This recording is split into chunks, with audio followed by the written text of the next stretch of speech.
नमस्कार दोस्तों, स्वागत है हमारा यूट्यूब चैनल में। जो भी इस चैनल में नए हैं, चैनल को सब्सक्राइब करें और बेल आइकन को दबाएं।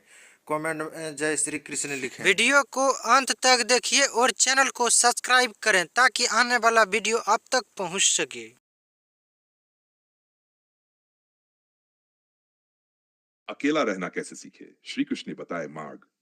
श्रीमद् भगवद गीता और महाभारत जैसे ग्रंथों में भगवान श्री कृष्ण ने जीवन के कई गूढ़ रहस्यों और समस्याओं का समाधान प्रस्तुत किया है।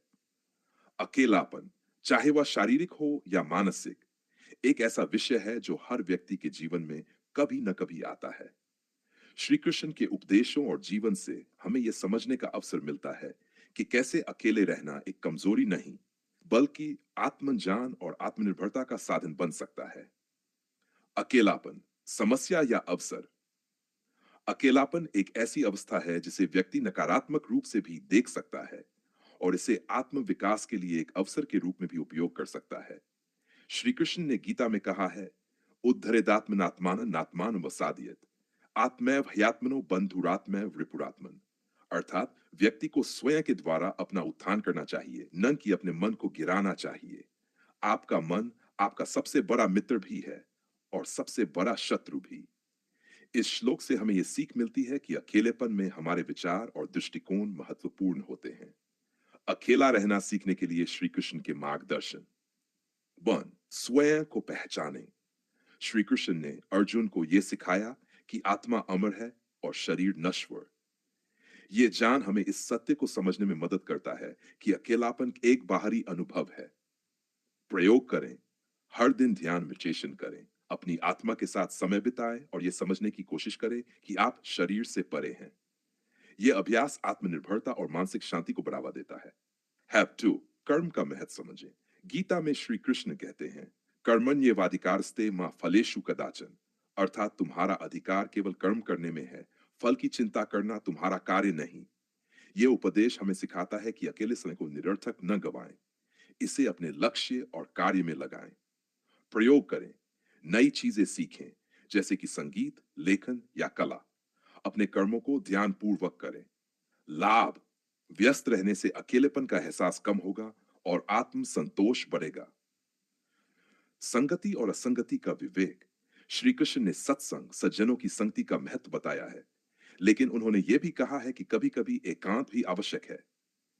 प्रयोग करें, जो लोग आपकी ऊर्जा को नकारात्मक बनाते हैं, उनसे दूरी बनाएं। लाभ, ये आपको आत्मनिर्भरता की ओर ले जाएगा। ध्यान और योग का अभ्यास करें। श्री कृष्ण ने ध्यान और योग को जीवन में अपनाने की सलाह दी है। यह अकेलेपन को आत्म साक्षात्कार का माध्यम बना सकता है। ध्यानेनात्मनि पश्यन्ति केचिदात्मानमात्मना, अर्थात कुछ लोग ध्यान के द्वारा आत्मा को आत्मा में देखते हैं। प्रयोग करें, प्रतिदिन 10 मिनट का ध्यान करें। अपनी सांसों पर ध्यान केंद्रित करें और अपने मन को शांत करें। लाभ, मन की अशांति समाप्त होगी और आत्मिक शांति प्राप्त होगी। बान, प्रकृति के साथ समय बिताएं। श्री कृष्ण का जीवन प्रकृति से बहुत जुड़ा हुआ था।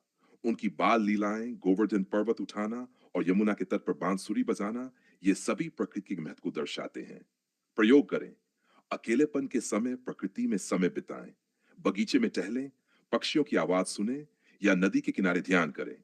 लाभ, यह आपको आंतरिक शांति देगा और नकारात्मक विचारों को दूर करेगा। 6, भक्ति मार्ग अपनाएं। भक्ति योग श्री कृष्ण के अनुसार ईश्वर से जुड़ने का सरल और प्रभावी तरीका है। अर्थात अपने मन को मुझ पर केंद्रित करो और मुझे समर्पित करो। प्रयोग करें, भगवान की भक्ति में समय बिताएं।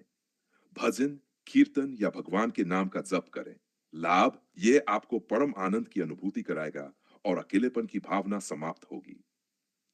संतुलन बनाएं। श्री कृष्ण ने गीता में सिखाया कि जीवन में संतुलन बहुत महत्वपूर्ण है। युक्ताहार विहार से युक्त चेष्टस कर्मसु, अर्थात भोजन, व्यवहार और कार्य में संतुलन रखें। प्रयोग करें, अपनी दिनचर्या को संतुलित करें। खान पान, व्यायाम और मनोरंजन को उचित समय दें। लाभ, स्वस्थ दिनचर्या से आपका मन प्रसन्न रहेगा और अकेलेपन का प्रभाव कम होगा। सच्चे मित्र बने। श्री कृष्ण ने मित्रता का महत्व समझाया। उनका अर्जुन के प्रति प्रेम और मार्गदर्शन इसका उदाहरण है। अपने आप से मित्रता करें, अपने आप को समझें और अपनी अच्छाई और कमियों को स्वीकारें। लाभ, यह आत्मविश्वास को बढ़ाएगा। अकेलेपन का वास्तविक उद्देश्य अकेलापन केवल एक स्थिति नहीं, बल्कि आत्मा को जानने और उच्चतर स्तर पर पहुंचने का साधन है। श्री कृष्ण ने सिखाया कि संसार में हर व्यक्ति को अपने भीतर झांकने और अपने उद्देश्य को पहचानने के लिए समय अकेलापन इस प्रक्रिया को सुगम बनाता है। निष्कर्ष, श्री कृष्ण के मार्गदर्शन में कोई कठिन कार्य नहीं है। यह आत्मा को पहचानने और अपने जीवन के उद्देश्य को समझने का माध्यम है। ध्यान, योग और भक्ति का अभ्यास करें, अपने कर्मों में संलग्न रहें, संतुलित जीवन शैली अपनाएं, आत्मज्ञान और आत्मनिर्भरता की ओर कदम बढ़ाएं।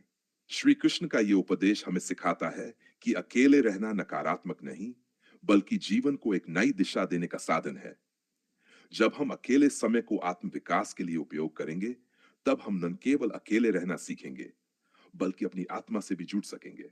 चैनल को सब्सक्राइब करें और वीडियो को लाइक करें। धन्यवाद। मिलते हैं अगले वीडियो में।